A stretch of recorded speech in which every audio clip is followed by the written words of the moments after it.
Alright,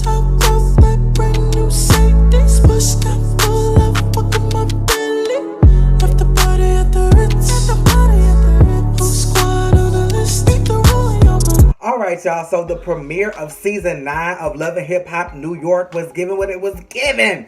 So let's give it what we got. Now the opening, let's talk about this little situation with Joe Budden.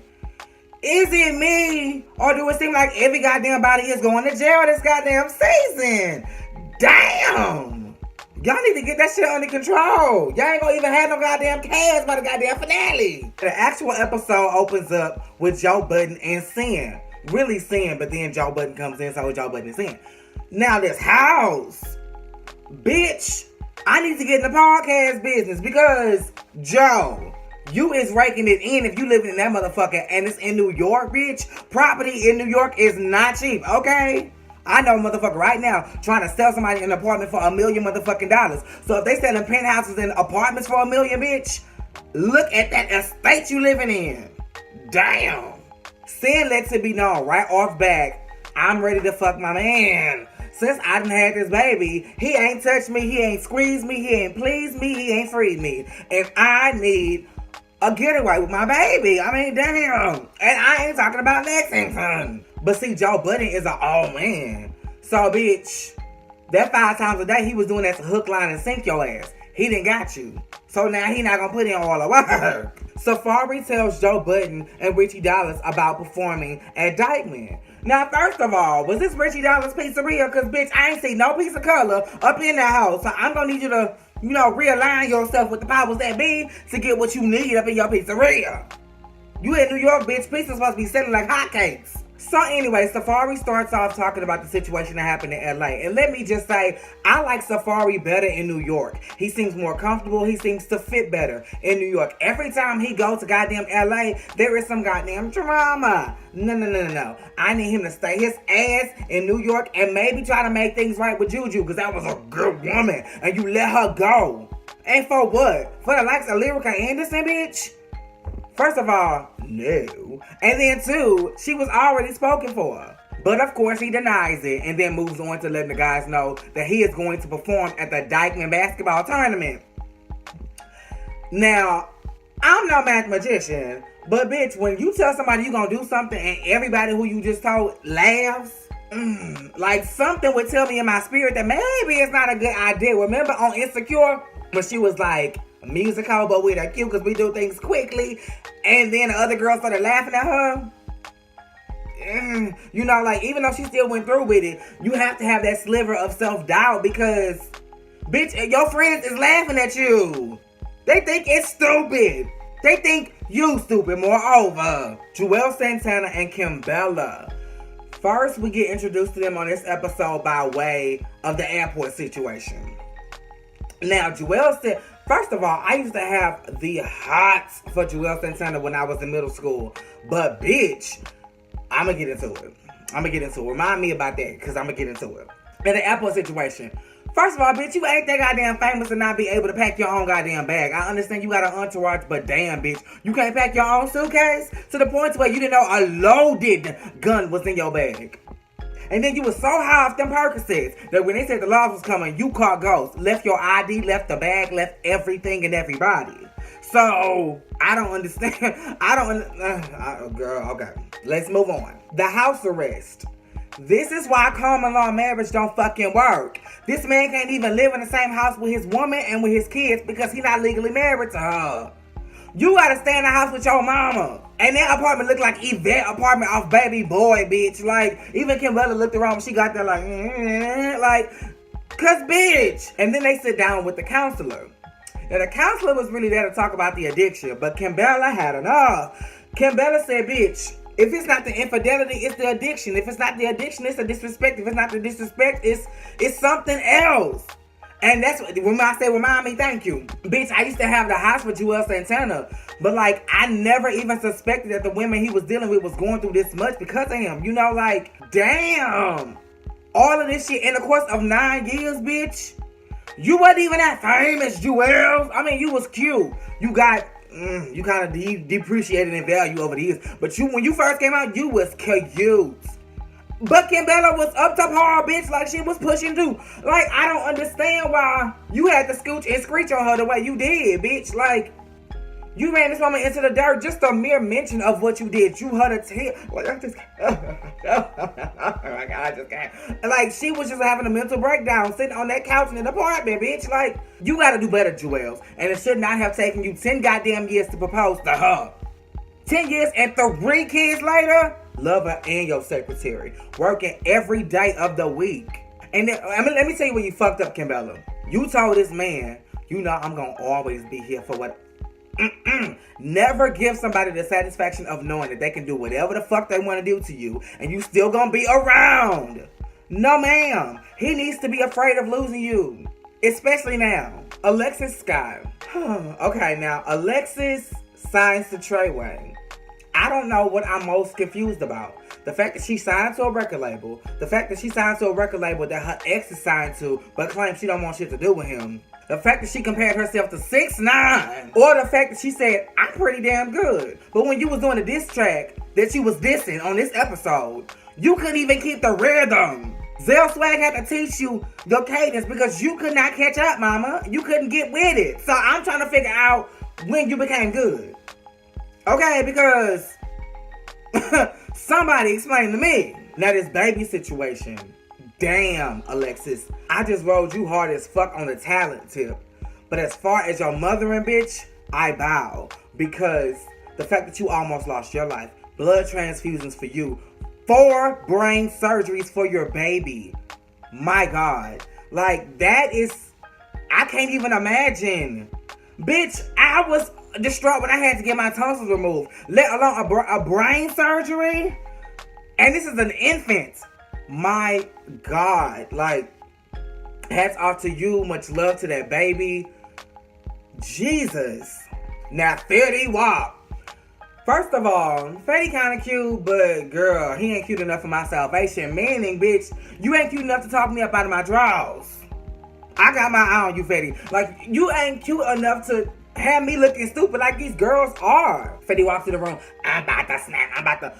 First of all, I don't understand for the life of me why you gonna sit here and tell this. First of all, I don't understand why the man signed your ass knowing how problematic you was behind the same nigga who you signed as a label mate to and got a baby for on a whole other franchise, bitch. Like, he saw you for your works and still decided to sign you.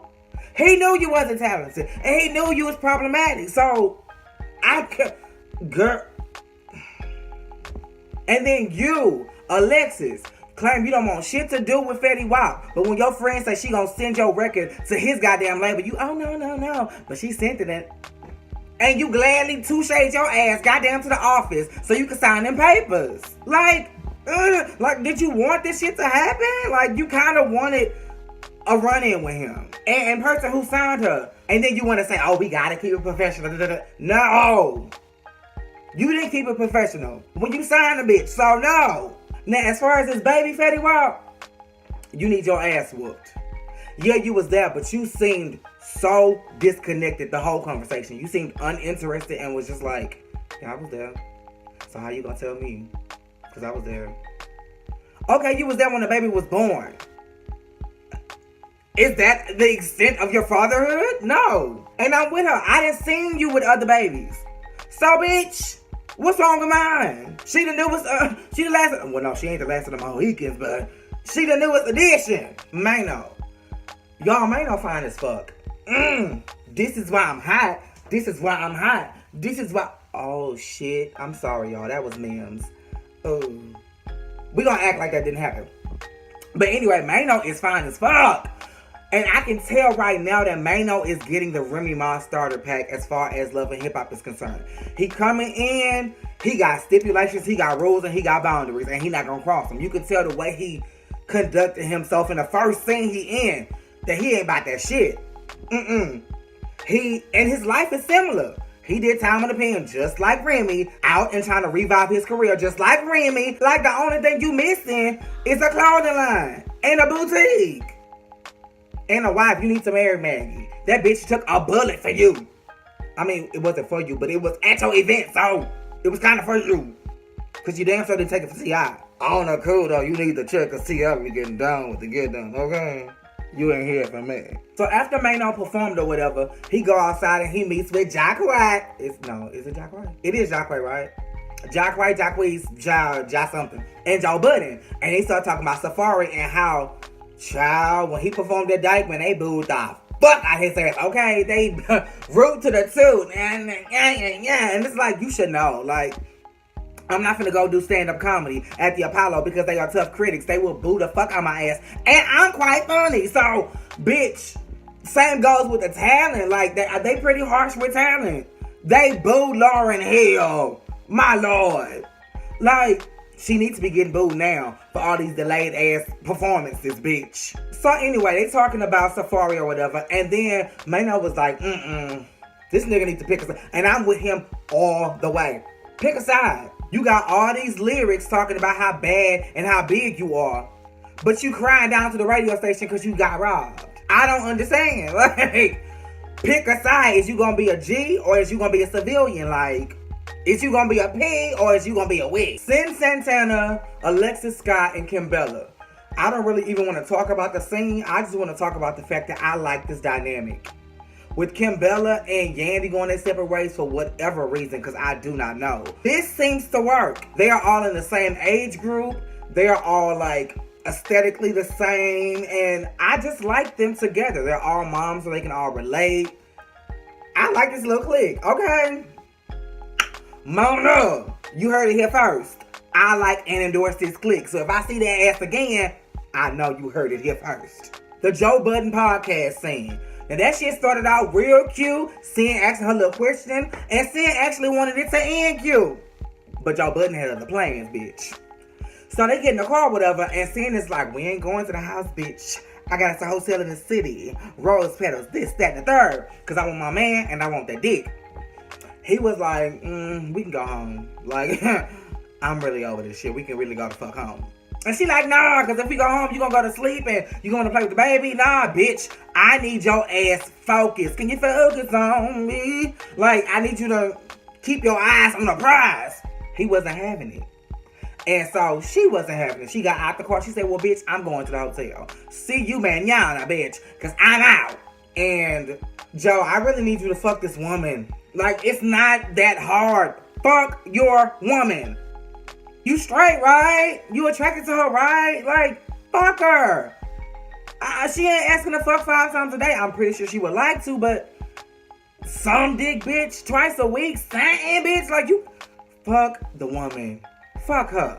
Because if she find a new piece of dick, you gonna be butthurt and you gonna be mad. And finally, Joel Santana gets a phone call when he finally gets some free time with the family. And the phone call is like, bitch, you gotta make a decision and you gotta make a decision fast. Either you gonna take this plea deal and sign for up to 2 years, or you gonna fight it and go to trial and you can face up to 5 years. What's it gonna be? And of course he ran about Kimbella, and Kimbella, oh, she just don't know what to do. And I can feel her. Like, now more than ever, Kimbella, you need to be trying to connect with Yandy because that bitch know what you're going through. Even if it's gonna be for just 2 years, she still can relate to some extent. Holla if you hear me. But, what would y'all do? Me personally, I would sign for the least amount of time. I don't want to take the chance of fighting. The system is not built to help a black man at all. Straight, gay, or indifferent. If you're black and you a man, it ain't for you. So I would sign for the lesser. You know, do good behavior, bitch. I can be out in maybe 6 months to a year. Like, I would try to see it that way. But if you try, I don't want to sign for something because I ain't you gonna go down regardless. You know this is a fight you can't win. You are a product of the system. And you know, just like I do Joel Santana, that once you in, you are in, bitch. And they try to keep your motherfucking ass in. So any little slip up or any little thing, boom, you going back to the slammer. They trying to give you 2 years for a loaded gun. Take it. But what y'all think? Do y'all think he should take it or do y'all think he should fight it? I want to hear from y'all. But y'all, that was episode 1 of Love and Hip Hop New York. And make sure you guys are liking and subscribing. If you want this shirt, you can get it on my website, Culture by Pradia. And yeah, same place, same time.